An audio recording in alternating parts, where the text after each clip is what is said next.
মুসলমান ভাইরা আমার, হাদিসের কিতাবের মধ্যে উল্লেখ করা হয়েছে ওই ফেরেশতা আসলো কুষ্ঠরোগীর কাছে, এসে ডাক দিয়ে বলেন, আল্লাহর বান্দারে, তোমার মনে কি কোনো বাসনা আসেনি? তোমার মনে কি কোনো চাওয়া আসেনি? যদি চাওয়া থাকে তাহলে আমাকে বলুন, আমি আপনার মনের চাওয়া, আপনার মনের বাসনা পূরণ করব। ওই কুষ্ঠরোগী ডাক দিয়ে বলেন, আপনি কে?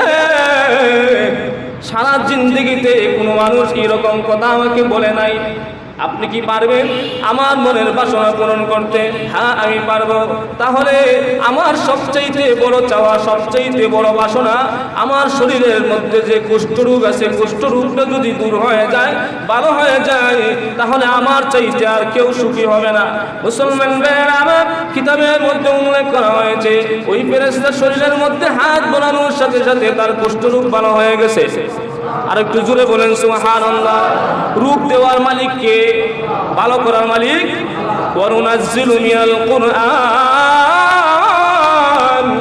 মা হুয়া শিফাউন ওয়া রাহমাতুল লিল মুমিনিন। আল্লাহ রাব্বুল আলামিন রূপ দেন এবং রোগের চিকিৎসার জন্য পবিত্র কোরআন নাজিল করেছেন। মুমিনদের জন্য পবিত্র কোরআন হলো সমস্ত রোগের শিফা। জোরে কোন সুবহানাল্লাহ। মুসলমান ভাইরা আমার, যেই মাত্র তার রোগ ভালো হয়ে গেছে, আশ্চর্য হয়ে গেছে, একজন লোক শরীরের মধ্যে হাত বোলানোর সাথে সাথে আমার শরীরটা ভালো হয়ে গেছে, সুস্থ হয়ে গেলাম। ফেরেশতা ডাক দিয়ে বলেন, আল্লাহর বান্দারা, বলো না তোমার কি এখন বাসনা, তোমার কি এখন চাহিদা? তিনি বলেন, এক নম্বর আশা তো ছিল আমার রোগ ভালো হয়ে যাবে, এখন তো ভালো হয়ে গেছে। দুই নম্বরে আমার আশা আছে, যদি একটা উট পাইতাম তাহলে আমি উটটাকে লালন পালন করতাম। ফেরেশতা মুহূর্তের মধ্যে একটা গাভীন উটটাকে দিয়ে গেল। দ্বিতীয় ব্যক্তি ওই টাকওয়ালার কাছে গেল। টাকওয়ালার কাছে গিয়ে জানতে চাইলো তার মনের আশাটা কি। টাকওয়ালাও বলল, আমার মাথার মধ্যে যদি চুল গজায়, আমার চাইতে ভালো ব্যক্তি, আমার চাইতে সুখী ব্যক্তি দুনিয়ার বুকে আর কেউ হবে না। মুসলমান ভাইয়ের আমার, ওই ফেরেশতা মাথার মধ্যে হাত বোলানোর সাথে সাথে তার নতুন করে চুল গজাতে লাগলো। দ্বিতীয়বার ডাক দিয়ে বলেন, আল্লাহর বান্দারা, বলো না তোমার এখন কি মনের মধ্যে বাসনা, কি আশা, কি সম্পদ তোমার দরকার? উনি বলেন, আমার যদি একটা গাভী থাকতো তাহলে আমি তাকে লালন পালন করতাম, এটা দিয়ে আমি উপার্জন করতাম, যা কিছু আসতো আমার সংসার চালাতাম। আল্লাহর ফেরেশতা একটা গাভী দিয়ে, গর্ভবতী গাভী দিয়ে তাকে বললেন, তাই সেটাকে লালন পালন করেন, আল্লাহ রাব্বুল আলামিন তোমার ভাগ্য খুলে দিবেন। তিন নম্বর ব্যক্তি অন্ধের কাছে গেলেন, তার কাছে ডাক দিয়ে বলেন, আল্লাহর বান্দা, তোমার মনে কি কোনো বাসনা আসেনি? হ্যাঁ, আমার মনে বাসনা আছে।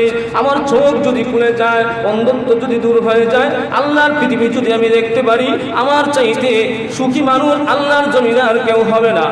মুহূর্তের মধ্যে ওই ফেরেশতা চোখের মধ্যে হাত বোলাই দিলেন।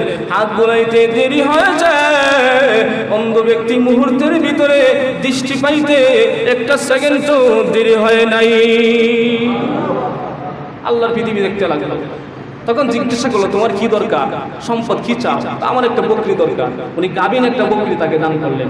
তিনজনকে সম্পদ দিয়া সুস্থ বানাইয়া উনি বললেন, এটাকে সঠিকভাবে লালন পালন করো, এটার মাধ্যমে আল্লাহ তোমাদের রিজিক দান করবেন। জোরে কোন সুবহানাল্লাহ। তারা লালন পালন করতে লাগলো।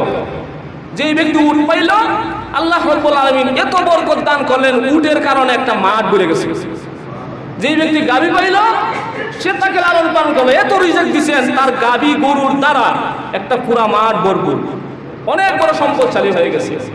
যেই ব্যক্তি অন্ধ ছিল, আল্লাহ রাব্বুল আলামিন তার ছাগলের মধ্যে বরকত দিলেন, এত ছাগল পাইল, পুরা মাঠ ছাগলে ভরপুর, তিনজন সম্পদশালী হয়ে গেল। কিছুদিন পর আল্লাহ রাব্বুল আলামিন, ওই যে কোরআনে বর্ণিত, আমি সম্পদ দেই, সম্পদ দিয়ে তাকে আমি পরীক্ষা করি, পরীক্ষার জন্য আবার ফেরেশতাকে পাঠালেন। সুবহানাল্লাহ বলেন না? মুসলমান ভাইরা আমার, দ্বিতীয়বার ফেরেশতা সিরা কাপড় পরিধান করে ভিক্ষুকের বেশে, ফকিরের বেশে প্রথম নম্বর ওই কুষ্ঠরোগীর কাছে গিয়ে ডাক দিয়ে বলেন, আল্লাহর বান্দারা, আমি একজন মুসাফির ব্যক্তি, আমি এসেছিলাম বাড়িঘর ছেড়ে আল্লাহর পৃথিবী ভ্রমণ করার জন্যে। এখন আমি বাড়িতে যাব, আমার কাছে কোনো টাকা কড়ি নাই, কোনো পয়সা নাই, আপনার কাছে সাহায্য চাইতেছি। যদি আমাকে একটা উট দ্বারা সাহায্য করেন তাহলে ওই উটের মধ্যে চড়ে চড়ে আমার দেশে চলে যাব। ওই কুষ্ঠরোগী ছিল, ওই কুষ্ঠরোগী অস্বীকার করলো না, উটের বড় দাম, উট দেওয়া যাবে না। ফেরেশতা ডাক দিয়ে বলেন, আল্লাহর বান্দা, স্মরণ করুন যে আল্লাহ আপনাকে এত নিয়ামত দান করেছেন। পিছনে ইতিহাস স্মরণ করে দেখো যে মহান আল্লাহ তোমাকে এত সম্পদ দান করেছেন। তোমার তো কিছুই ছিল না, তুমি ছিলে অসুস্থ, একজন কুষ্ঠরোগী, আমি জানতে পেরেছি। আল্লাহ তোমাকে সুস্থ দান করেছে এবং তোমাকে এত সম্পদ দান করেছে। এই সম্পদ হইতে আল্লাহকে রাজি খুশি করার জন্য আমাকে একটা উট দাও, এর প্রতিদান কিয়ামতের মাঠে আল্লাহ তোমাকে দিবে। কুষ্ঠরোগী ডাক দিয়ে বলে, তুমি কে গো? জানোনি আমি কোনো সময় অসুস্থ ছিলাম না, আমার কোনো সময় আমি গরিব ছিলাম না। এই সম্পদ হলো আমার উত্তরসূরি বাবা দাদাদের সম্পদ। অস্বীকার করছেনই করছে না? ব্যর্থ হয়ে সেখান থেকে চলে গেল। যাওয়ার সময় উনি বলে গেলেন, যে জিনিস নিয়ে তো অহংকার করো, নাশকরি করেছ, আল্লাহ রব্বুল আলামিন তোমার কাছ থেকে যেন এই সম্পদ ছিনায় নেয়। দ্বিতীয় ব্যক্তি টাকাওয়ালার কাছে যাইয়া এরকম ভিক্ষুকের মতো অসহায় অবস্থা আবার সম্পদ চাইলেন। সেই ব্যক্তিও সম্পদ দিতে অস্বীকার করলো। তিনি ডাক দিয়ে বলেন, যতদূর শুনেছি আপনি তো অসুস্থ ছিলেন, আপনার মাথার মধ্যে চুল গজাইত না, আল্লাহ আপনাকে সুস্থতা দান করেছেন এবং আল্লাহ আপনাকে এত সম্পদ দান করেছেন, ধনী বানায় দিয়েছেন। ওই আল্লাহকে রাজি খুশি করার জন্য আল্লাহর রাস্তায় আমাকে যদি একটা গরু দান করেন তাহলে এটা বিক্রি করে আমার বাড়িতে চলে যাব। সেও অস্বীকার করলো, না, জীবনে কখনো আমি অসুস্থ ছিলাম না, সম্পদ হলো এটা আমার বাপ দাদাদের উত্তরসূরি হিসেবে আমি পেয়েছি, এটা মিরাজ সম্পদ পেয়েছি, আমি কোনো সময় দরিদ্র ছিলাম না। অস্বীকার করছে না। যাওয়ার সময় ফেরেশতা ডাক দিয়ে বলে, যেই কারণে অস্বীকার করেছো ওই সম্পদগুলো তোমার ছিল, ভবিষ্যতের অতীতের কথা তুমি ভুলে গিয়েছো, অসুস্থতার কথাও তুমি ভুলে গিয়েছো, আল্লাহ যেন তোমাকে আগের মতো বানায় দেয়। 3 নম্বরে অন্ধ ব্যক্তির কাছে গিয়া আবার আকুতি মিনতি করে সম্পদ চেয়েছে। আল্লাহর দোহাই দিয়ে সম্পদ চাওয়ার পরে অন্ধ ব্যক্তির ডাক দিয়ে বলেন, আল্লাহর বান্দা রে, ঠিকই আমি অসুস্থ ছিলাম, আমি 2 চোখে দেখতে পারতাম না, আমার কোনো সম্পদ ছিল না, আমি দরিদ্র ছিলাম, 3 বেলা আমি খাইতে পারতাম না। আল্লাহ রাব্বুল আলামিন আমার চক্ষুর দৃষ্টি সীমা দান করেছেন এবং আমাকে ধনী বানিয়ে দিয়েছেন। ওই আল্লাহকে রাজি খুশি করার জন্য যতটুকু ছাগল দরকার তুমি নিয়ে যাও, আমি মহান আল্লাহকে রাজি খুশি করার জন্য আমার সমস্ত সম্পদগুলো বিলিয়ে দিতে পারি। স্বীকার করে নিল, আল্লাহকে রাজি খুশি করার জন্য সব সম্পদ উনি বিলাইতে পারে। আল্লাহ রাব্বুল আলামিনের কাছে ওই কথাটা, ওই কাজটা পছন্দ হয়ে গেছে। ওই ফেরেশতা যাওয়ার সময় বলেন, আমি দুনিয়ার কোনো মানুষ নয়, আমি আল্লাহর প্রদত্ত থেকে আগত একজন ফেরেশতা ছিলাম। তোমরা 3 জনকে পরীক্ষা করলাম, 2 জন পরীক্ষার মধ্যে ফেল করেছে, তারা অস্বীকার করেছে, নাশকরি করেছে, আর তুমি পরীক্ষার মধ্যে পাস করেছো।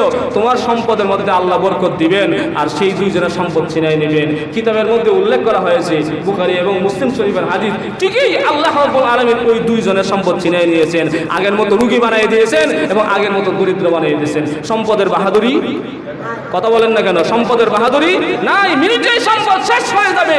নিজের চোখে দেখা অনেক বড় কোটিপতি ছিল, আল্লাহর ঘরে দান করতে অস্বীকার করেছিল, যাকাতের টাকা দিতে অস্বীকার করেছিল।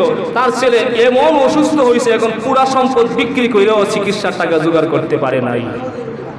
এরকম ঘটনা আছে না নাই? আল্লাহর সাথে বাহাদুরি যারাই করবে সম্পদ নিয়ে, এই সম্পদ আল্লাহ দান করেছেন। আল্লাহ চাইলে যতটুকু চাবে ততটুকু আপনার দিতে হবে, এটাই আল্লাহর পক্ষ থেকে পরীক্ষা।